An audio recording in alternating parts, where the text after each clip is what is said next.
बहुत कथा सुनते हैं, सत्संग करते हैं, तो आपका भजन, आपकी कथा, आपका सत्संग ये कितना फल रहा है, ये आपके स्वप्न की स्थिति से पता चलेगा। किस प्रकार के स्वप्न आपको आते हैं। स्वप्न में यदि भूत दिख रहे हैं, प्रेत दिख रहे हैं, स्वप्न में यदि आपको सर्प दिख रहे हैं, सर्प में मरे हुए लोग दिख रहे हैं, स्वप्न में बिना सर वाले लोग दिख रहे हैं, तो इसका मतलब क्या है? कहीं ना कहीं क्रोध, कहीं ना कहीं काम, कहीं ना कहीं लोभ, मोह, ईर्ष्या, द्वेष, ये जितने भी संसार के विषय भोग हैं, इन सब की मात्रा आपके चित्त में बहुत ज्यादा बढ़ गई है। इसलिए स्वप्न की स्थिति में आपको दूषित दर्शन हो रहा है। आपका भजन बढ़ेगा, आपका सत्संग बढ़ेगा, तो आपको स्वप्न में या तो नाम सुनाई देगा, लीला दिखाई देगी, धाम का दर्शन होगा। हम कह रहे हैं प्रत्यक्ष ठाकुर जी ना दिखें, लेकिन धाम दिखेगा, वृंदावन दिखेगा, रामेश्वरम दिखेगा, हमारे श्री रंगनाथ भगवान दिखेंगे, गोवर्धन दिखेंगे, बद्रीनाथ दिखेंगे। प्रत्यक्ष ठाकुर जी ना दिखें, धाम दिख रहा है, इसका मतलब आपका भजन, आपका सत्संग फल रहा है। स्वप्न में धाम भी नहीं दिख रहा, लेकिन भगवत भजन करने वाला कोई वैष्णव दिखाई दे रहा है, कोई कथाकार दिखाई दे रहे हैं, कोई संत दिखाई दे रहे हैं, कोई भजनानंदी महात्मा दिखाई दे रहे हैं, तो भी समझो कि आपका भजन फल रहा है। शुभ आयुध दिखाई दे रहे हैं, ठाकुर जी का त्रिशूल दिखाई दे रहा है, महादेव का, भगवान की श्रृंगी दिखाई दे रही है, बाल कृष्ण प्रभु की वंशी दिखाई दे रही है, ये आयुध दिखाई दे रहे हैं, या भगवान के शुभ चिन्ह दिखाई दे रहे हैं, तो भी आपका भजन फल रहा है। और पीत वर्ण दिखाई दे रहा है, पीला रंग, श्याम वर्ण दिखाई दे रहा है। इन वर्णों से भी शुभ संकेत पता किया जा सकता है कि आप ठाकुर जी के भजन में रत हो चुके हो। और जहां भय हो, जहां भयभीतता का अनुभव होता हो, जहां पर वो दिखता हो जो नहीं दिखना चाहिए, यह भी आपकी मन की स्थिति बताता है कि आप कितने पानी में हो। इसलिए स्वप्न मिथ्या नहीं होते। महादेव बोले हमने तो स्वप्न में देखा कि आप हमसे मिलने आ रहे हो। भगवान बोले हमने भी देखा कि आप हमसे मिलने आ रहे हो, हमसे तो रहा नहीं, का हम भी दौड़े। महादेव बोले हमसे भी नहीं रहा, हम भी दौड़े। दोनों ने परस्पर आपस में चर्चा की। महादेव और नारायण इतना प्रेम करते हैं एक दूसरे से।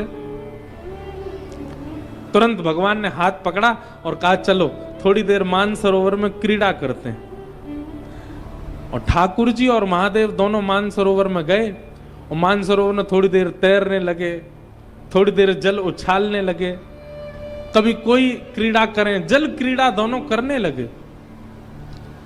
वर्णन करते हैं कि जल क्रीड़ा करते करते करते करते करते हजारों लाखों वर्ष बीत गए, ना भूख लगी, ना प्यास लगी, ना निद्रा आई, और दोनों पृथ्वी के संचालन करता एक दूसरे के साथ क्रीड़ा में लगे हैं। ब्रह्मा जी ये लीला देख करके बोलने लगे हो गया काम, पृथ्वी का पालन संहार उत्पन्न करने वाले दोनों क्रीड़ा में व्यस्त हो गए हैं। अब इस सृष्टि का कल्याण कैसे होगा? अच्छा, दोनों इतने तत्पर होकर के क्रीड़ा कर रहे थे कि कोई बीच में उनको रोकने जाए भी तो पहले घबरा जाए, बोले कहीं इन्होंने अगर गुस्सा में हमको देख लिया तो हमारा तो हो गया, गोविंदाय नमो नमः हो जाएगा। तो महादेव ब्रह्मा जी इंद्र से कहें तुम जाओ, इंद्र कहें बोले मैं क्यों जाऊं? वरुण देव को भेज दो, वरुण देव कहे मैं क्यों जाऊं? पवन देव को भेज दो, पवन बोले मैं क्यों जाऊं? सबको अपना जीवन प्यारा। बोले इन दोनों के कार्य में विक्षेप डालने का मतलब है कि अपने जीवन से हाथ धोना। ब्रह्मा जी बोले वो सब तो ठीक है, लेकिन इन दोनों को रोका नहीं गया तो सृष्टि का पालन कैसे होगा?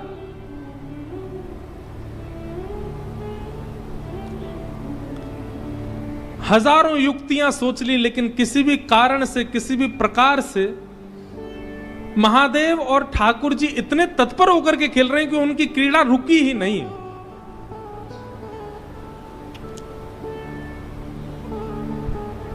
तभी ब्रह्मा जी ने आवाहन किया, किनका? कपीश्वर हनुमान जी का। अनंत बलवंत श्री हनुमान जी महाराज का स्मरण किया, बोले आप ही कुछ करो, आप में बुद्धि विवेक दोनों विद्यमान है, आप ही बताओ ये कैसे रुकेंगे दोनों, इन दोनों का रुकना आवश्यक है। हनुमान जी महाराज ने जब दोनों की तत्परता को देखा तो ब्रह्मा जी से बोले खेलने दो ना, इतने आनंद में तो लग रहे हैं। बोले वो तो ठीक है, एक आध 2-4 दिन खेलें, ठीक है, लाख साल हो गए, लाखों वर्ष बीत गए, इनका खेल ही पूरा नहीं हो रहा है, अब तो इनका खेल यहीं विश्राम होना चाहिए। हनुमान जी महाराज बोले इन दोनों को एक ही कारण से रोका जा सकता है, क्या ऐसा कुछ किया जाए जो इन दोनों को ही अति प्रिय है। बहुत ध्यान से सुनिएगा। हनुमान जी महाराज बोले महादेव को अति प्रिय है राम नाम। यदि कोई एक बार राम कहता है तो कहते हैं कि महादेव अपनी पदवी छोड़ करके दौड़ करके जाते हैं, और जब तक मुख से मां निकलता है तब तक महादेव सामने आकर के सुन लेते हैं, इतना प्रिय है राम नाम। और उतना ही प्रिय राम नाम भगवान नारायण को भी है। नारायण को भी राम नाम बहुत प्रिय है। सब देवता हनुमान जी के सामने बैठ करके बोले शंकर जी को राम नाम प्रिय है, ये सुनकर के तो हमको ज्यादा आश्चर्य नहीं हुआ, ये तो बात सिद्ध ही है, पर नारायण भगवान तो स्वयं राम ही है, उनको राम नाम प्रिय क्यों है? नारायण भगवान को राम नाम प्रिय क्यों है? को प्राप्त किया, इसी नाम के आश्रय से ध्रुव ने इनको प्राप्त किया, इसी नाम के आश्रय से गोस्वामी तुलसीदास जी इनको प्राप्त करेंगे। भगवान कहते हैं कि बिना नाम आश्रय के भक्त मेरे समीप नहीं आ सकते, इसलिए भगवान को अपना नाम ही बहुत प्रिय है। क्यों? ये नाम ही सबको समेट समेट करके मेरे पास लेके आता है, इसलिए ठाकुर जी को अपना ही नाम बहुत प्रिय है। एक व्यक्ति ने मुझसे प्रश्न किया, बोले महाराज जी दुनिया के लोग राम जी के सामने ही जाके चिल्लाते हैं जय जय श्री राम, राम जी को अच्छा लगता होगा? उन्हीं का नाम उन्हीं के सामने जाकर के चिल्लाने से राम जी को प्रिय लगता होगा? कि मेरे चरणों का आश्रय प्रदान किया, इसलिए मुझे मेरा ही नाम बहुत प्रिय है। हनुमान जी महाराज बोले राम महादेव को भी प्रिय है और राम नारायण को भी प्रिय है। और तुरंत हनुमान जी महाराज ने अपने हाथ में करताल धारण करी, और करताल धारण करके श्री हनुमान जी महाराज ऊर्ध्वबाहु होकर के मान सरोवर पर राम नाम संकीर्तन करने लगे। श्री राम जय जय राम, श्री राम जय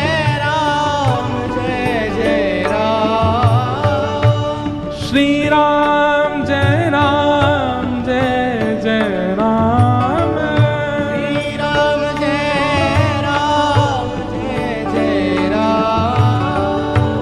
श्री राम जय राम, श्री राम जय जय राम, श्री राम जय जय राम, श्री राम जय जय राम, श्री राम जय जय राम। इस प्रकृति ब्रह्मांड में सबको प्रिय लगने वाला यदि नाम कोई है तो वो है राम नाम। ये नारायण को भी प्रिय है, ये महादेव को भी प्रिय है, ये सनकादिकों को भी प्रिय है, ये हनुमान जी को भी प्रिय है, जगदम्बा पराम्बा श्री सीता जी को भी प्रिय है, श्री लक्ष्मण जी को प्रिय है, भरत जी को प्रिय है। अरे भैया और कहां तक कहूं, ये राम नाम हमारे वृंदावन बिहारी लाल को भी प्रिय है और श्री किशोरी जी को भी प्रिय है, अति प्रिय है राम नाम। वृंदावन में भी जब कोई राम कहता है तो राम शब्द में दोनों युगल प्रकट हो जाते हैं। रा कहते ही श्री किशोरी जी राधा और मां कहते ही माधव। राम जब आप कहते हैं तो एक प्रकार से आपका युगल नाम संकीर्तन हो जाता है, इसलिए राम नाम सबको प्रिय है। श्री राम जय जय राम, श्री राम जय जय राम, श्री राम जय राम। श्री राम जय राम जय जय राम। श्री राम जय राम जय जय राम। श्री राम जय राम जय जय राम। श्री राम जय राम जय जय राम। श्री राम जय राम जय जय राम। श्री राम जय राम जय जय राम। श्री राम जय राम जय जय राम। श्री राम जय राम जय जय राम। श्री राम जय राम जय जय राम। वंदौ नाम राम रघुवर के। वंदौ नाम सब गा। राम रघुवर। गोस्वामी तुलसीदास जी महाराज। वंदौ नाम राम रघुवर को। वंदौ रघुवर को। हेतु कृशानु भानु हिम कर को। हेतु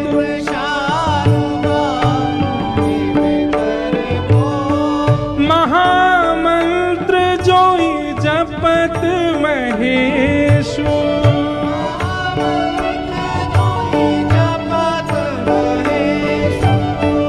महामंत्र जोई जपत महेशु।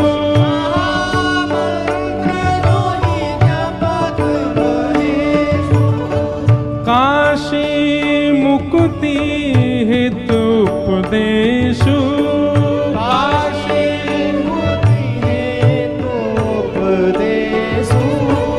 जानी आदि कवि नाम प्रताप।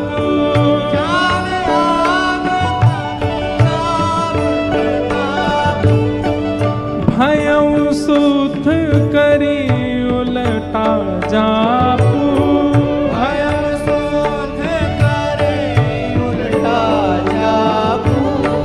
सहस नाम सम सुन शिववाणी।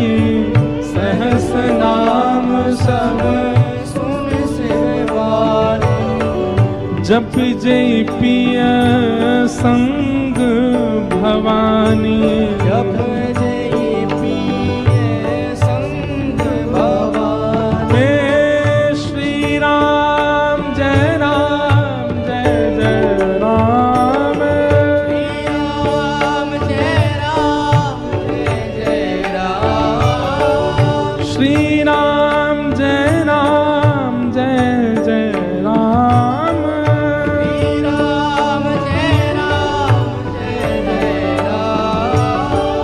हर्ष हेतु हेरी हर ही को। हर्ष हेतु हेर हरि को।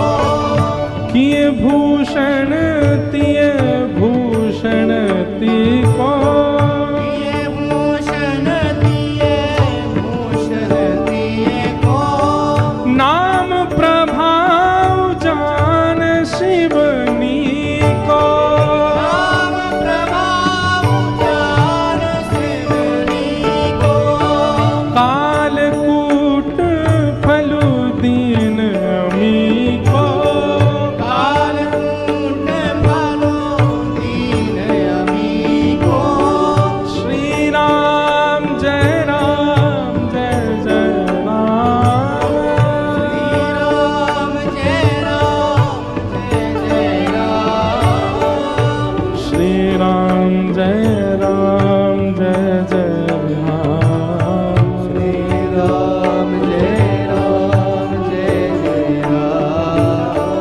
श्री राम जय राम जय जय राम।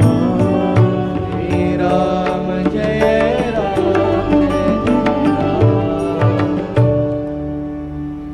नाम राम से बड़ा राम का नाम।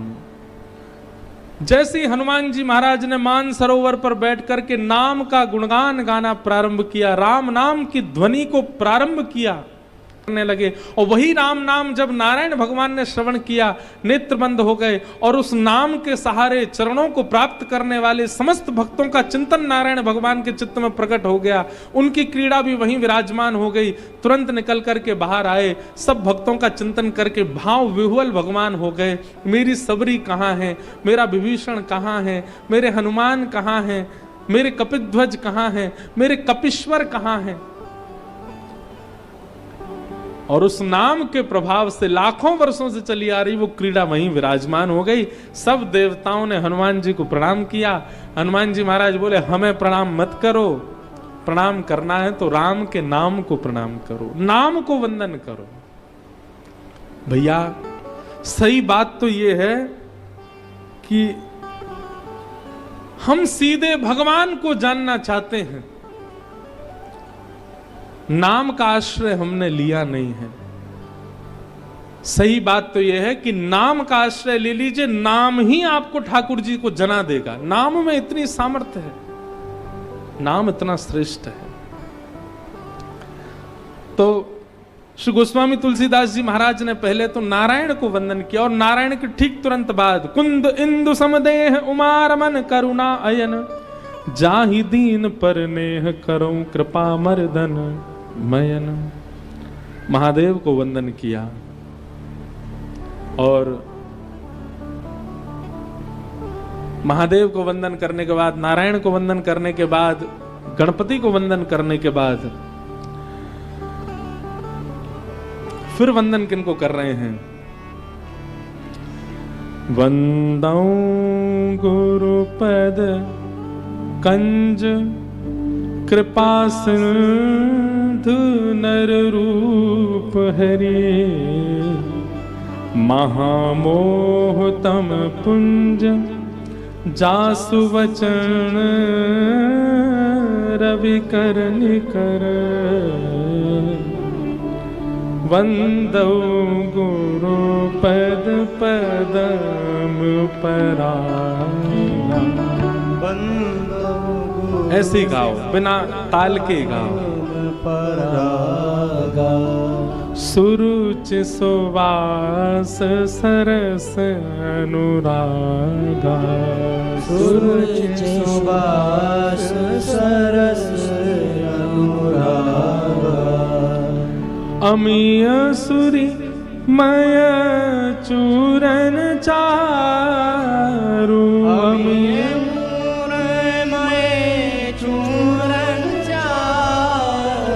समन सकल भवरज परिवार, समन सकल भवरज परिवार। गुरु को वंदन किया। बंधुओं, गुरु कौन है? जैसे ठाकुर जी ने हम सब का निर्माण तो किया, हम सबको नेत्र प्रदान किए, नासिका प्रदान की, जिह्वा दी, कान दिए, हाथ दिए, पैर दिए, सकल शरीर प्रदान किया ठाकुर जी ने। परंतु इस शरीर से अपना कल्याण करने का जो मार्ग है वो गुरु ही बता सकते हैं।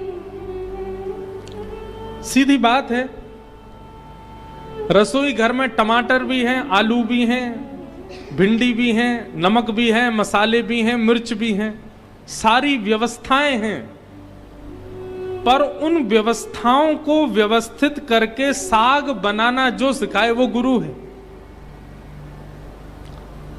भगवत प्राप्ति की सारी व्यवस्थाएं भगवान ने हमको जन्म से देकर के भेजी हैं। ठाकुर जी ने हाथ दिए, पैर दिए, नेत्र दिए, नाक कान सब कुछ प्रदान किया है ठाकुर जी ने। ये सब वह वस्तु हैं जिनसे भगवत प्राप्ति बड़ी सहजता से हमें हो सकती है। मतलब सब्जी सारी दे के भेजा है ठाकुर जी ने हमको, पर सब्जी को बनाना गुरु सिखाते हैं। इन नेत्रों से हम कैसे ठाकुर जी का दर्शन करें, कानों से कैसे श्रवण करें, हाथों से कैसे सेवा करें, चरणों से कैसे प्रदक्षिणा करें, यह तो गुरु सिखाएगा। अब देखो हमारे सामने सब संगीतज्ञ महामुनिंद्र बैठे हैं, जो भैया वायलिन बजा रहे हैं, भैया बेंजो बजा रहे हैं, ये हमारे महाराज जी तबला बजा रहे हैं। सारे साज एक से बढ़कर के एक हैं। ये भैया कीबोर्ड बजा रहे हैं, कीबोर्ड 2-4 लाख रुपए का आता होगा बाजार में। वायलिन भी 1.5-2 लाख रुपए का तो आता ही है, बेंजो भी इतने का ही आता होगा। सबकी कीमत बहुत है, सबका स्वर एक से बढ़कर के एक है, सब बहुत महंगे हैं और सब एक दूसरे को आकर्षित करने वाले हैं। परंतु अभी ये वायलिन भैया छोड़ करके हमारे अनुज जी बजाने लग जाएं, इसमें स्वर कैसा निकलेगा फिर?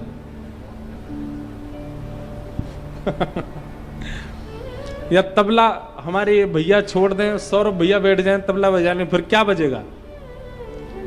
सामग्री वही है, सामग्री का मूल्य भी उतना ही है, सामग्री का स्वर भी उतना ही है, लेकिन बजाने वाला यदि सुधी नहीं है तो उसके स्वर से किसी को प्रसन्न नहीं किया जा सकता।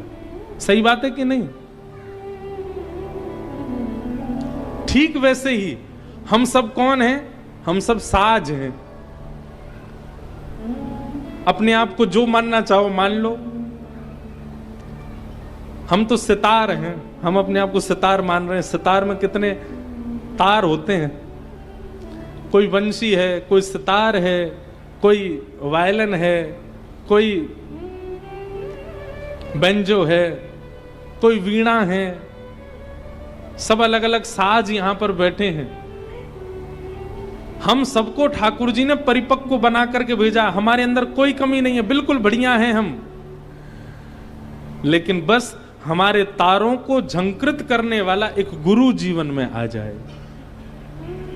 हमारे इंद्रिय रूपी एक तार को भी झंकृत कर दिया, उसी तार के स्वर से ऐसा स्वर प्रकट होगा जिस पर वाहवाही संसार नहीं, जिस पर वाहवाही स्वयं श्री राम करेंगे।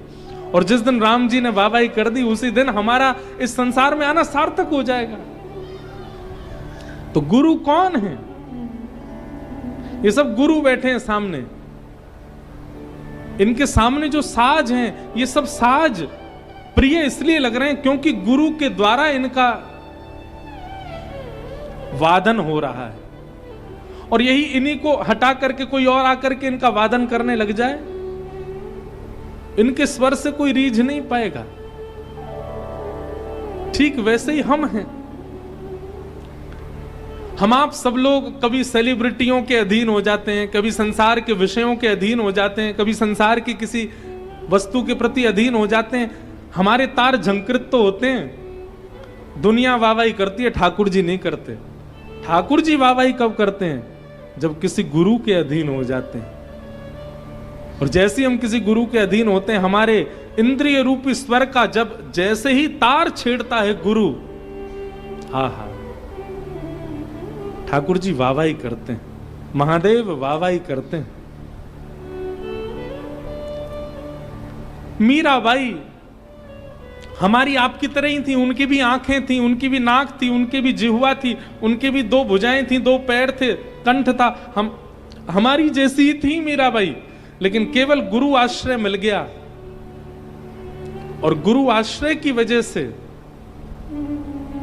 भाई छोड़या बंधु छोड़या छोड़या जग सोई, साधुअन संग बैठ बैठ, साधुअन संग बैठ बैठ, लोक लाज खोई रे, मेरे तो गिरधर गोपाल दूसरो न कोई, दूसरो न कोई। और देखो एक सूरदास नामक भी हुए, उनका तो एक तार भंग था, नेत्र थे ही नहीं उनके। हम तो सारे तारों से युक्त हैं, हम जो साज हैं, पर सूरदास रूपी एक साज था, उनका तो एक तार था ही नहीं। लेकिन एक श्रेष्ठ गुरु प्राप्त हो गए, तो एक तार ना होने के कारण भी जितने तार थे उन्हीं के झंकार से ही ठाकुर जी को प्रकट कर दिया, ठाकुर जी को प्रसन्न कर दिया। अष्टावक्र 8 जगह से वक्र थे, लेकिन गुरु कृपा से वक्र होने के बाद भी ठाकुर जी की कृपा से उनको प्राप्त हो गए। आहा,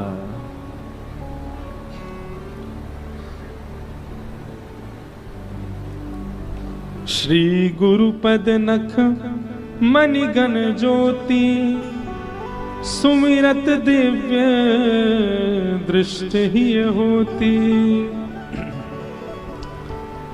एक बहुत सुंदर बात,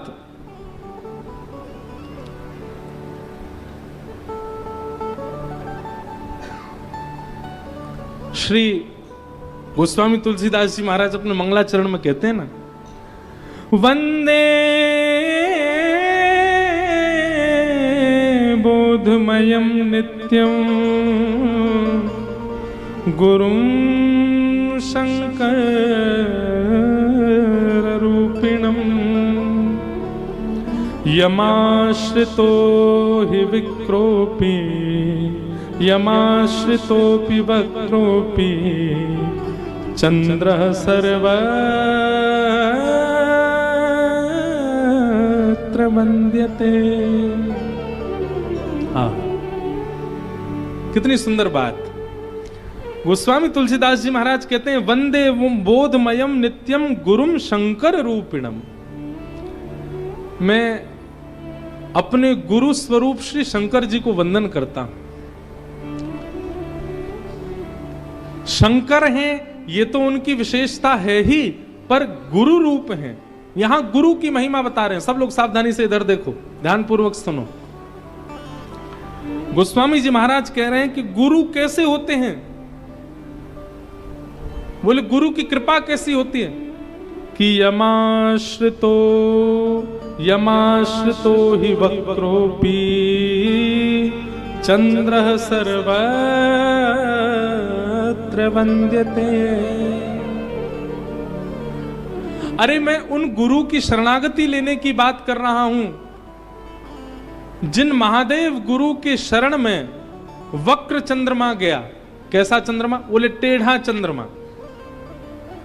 वक्र चंद्रमा जिन गुरु महादेव की शरण में गया, वो वक्र चंद्रमा भी जिन गुरु की शरण में जाने के बाद सब विद्यते, सबके दृष्टि में आ गया। महादेव कैसा चंद्रमा धारण करते हैं? पूर्ण चंद्रमा नहीं, वक्र चंद्रमा। जबकि वक्र टेढ़ा एक प्रकार का दोष है, और पूर्ण चंद्रमा नहीं है, अर्ध से भी छोटा चंद्रमा, बाल चंद्रमा धारण करते हैं। इसका मतलब नहीं है पूर्ण गुणवान चंद्रमा धारण नहीं करते महादेव। कैसा? बोले थोड़ा सा दृश्यमान चंद्रमा है, केवल थोड़ा सा गुण है उसके अंदर, उसको अपने सिर पर धारण करते हैं।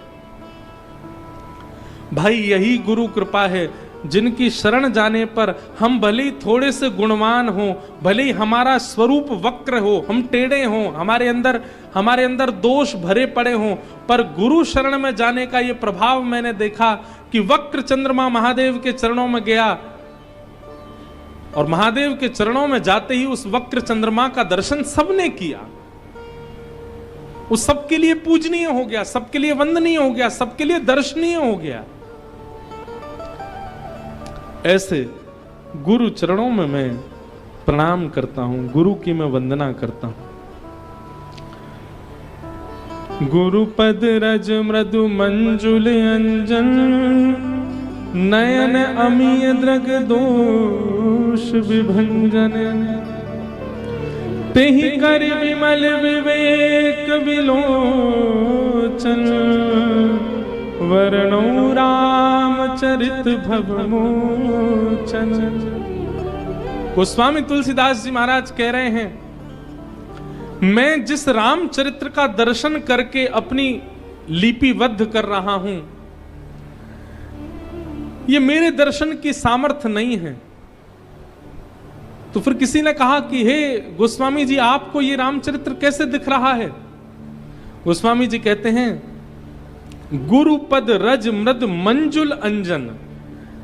मैंने अपने गुरु की चरण रज को अंजन यानी कि काजल बना करके अपने नेत्रों में लगाया है। और गुरु कृपा से ही मुझे ऐसी दृष्टि प्राप्त हुई जिससे मैं रामचरित्र का दर्शन करके लिख पा रहा हूं। बंधुओं, गोस्वामी जी से एक बात सीखिएगा। वैसे सीखने को तो हजार बातें हैं, पर एक विशेष बात सीखिएगा। क्या? गोस्वामी जी ने संपूर्ण मानस, गोस्वामी जी ने एक बार भी ऐसा नहीं किया, ऐसा नहीं कहा कि ये यश मैंने लिखा, ये यश मेरे चिंतन में आया, ये भाव मेरे द्वारा प्रस्तुत किया गया। नहीं, हर जगह गोस्वामी जी महाराज अपने गुरु की कृपा को ही श्रेष्ठ बता रहे हैं। भगवत प्राप्त व्यक्ति का यह लक्षण होता है कि वो अति विशिष्ट क्रियाओं को करने के बाद भी अपने ऊपर श्रेय नहीं लेता है। गोस्वामी जी महाराज कह रहे हैं, मेरी सामर्थ्य नहीं कि मैं लिख सकता, ये तो मेरे गुरु की कृपा है। जिन गुरु कृपा से मुझे ऐसी दृष्टि प्राप्त हुई कि मैं ठाकुर जी का यश लिख पाया हूं। ते ही करी विमल विवेक विलोचन, वर्णो रामचरित भव मोचन। और देखो एक बात और, गोस्वामी तुलसीदास जी की वाणी में एक बात आपको बहुत अच्छे रूप से देखने को मिलेगी। बहुत ध्यानपूर्वक सुनिएगा। क्या? कि गोस्वामी जी जो कुछ भी लिखते हैं इतने विश्वास से लिख रहे हैं कि मैं जो लिख रहा हूं इससे भव मोचन, इससे संसार का कल्याण होगा ही होगा। और ये विश्वास अपनी कृति पर नहीं हो सकता, गुरु की कृपा पर हो सकता है।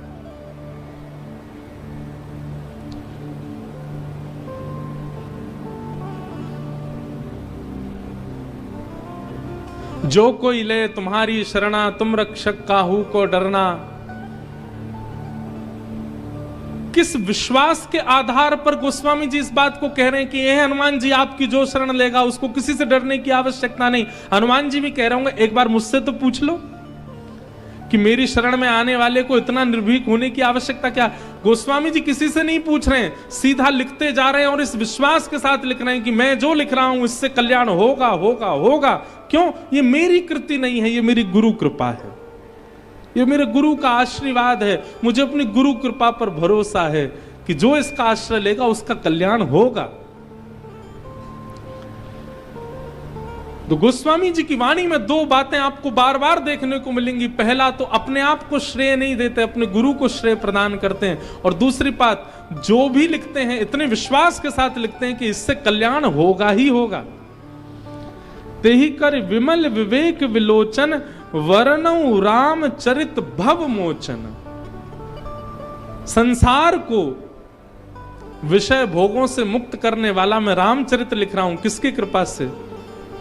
गुरु पद रज मृदु मंजुल अंजन, नयन अमीय द्रग दोष विभंजन। भैया एक बात याद रखिएगा, गुरु के प्रति शिष्य केवल एक वस्तु अर्पित कर सकता है, इसके अलावा कोई दान नहीं, कोई दक्षिणा नहीं, कोई वस्तु नहीं। ये बाकी जो कुछ भी आप दे रहे हो ये एक्स्ट्रा करके दे रहे हो। मूल दक्षिणा जो गुरु के चरणों में शिष्य को अर्पित करनी चाहिए वो केवल एक है, और वो क्या है? विश्वास। जिस दिन आप अपने गुरु के आश्रित हो जाते हैं, गुरु आश्रित होने का मतलब होता है कि पूर्ण विश्वास, भरोसा, ये विश्वास दृढ़ चित्त में आ जाए, अब मेरा कल्याण होगा, अब मुझे कल्याण होने से मुझे कोई, हम तो एक बात कहेंगे, जिस दिन आपने गुरु आश्रय लिया उसी दिन इतना विश्वास चित्त में प्रकट हो जाए कि अब मेरे कल्याण में वादा है ही नहीं। इतना विश्वास यदि आपके चित्त में आ गया तो गुरु कृपा आपको परिलक्षित होती हुई प्रत्यक्ष दिखने लग जाएगी। और क्षमा करें, आपने गुरु आश्रय लिया और उसके बाद भी आपके मन में कहीं ना कहीं संशय है, पता नहीं मेरा कल्याण होगा कि नहीं, मेरी सदगति होगी कि नहीं। तो आप गुरु आश्रय में होकर के भी अपना कल्याण नहीं कर पाओगे। सूरदास जी महाराज कह रहे हैं, भरोसो दृढ़ इन चरणन केरो, भरोसो दृढ़ इन चरणन केरो, भरोसो दृढ़ इन चरणन केरो, भरोसो दृढ़ इन चरणन केरो। श्री वल्लभ नख चंद्र छटा बिन, श्री वल्लभ नख चंद्र छटा बिन, सब जग माही अंधेरो, सब जग मा। ठाकुर जी का केवल गुरु के प्रति विश्वास, शिष्य का शिष्यत्व केवल इतना है कि अपने गुरु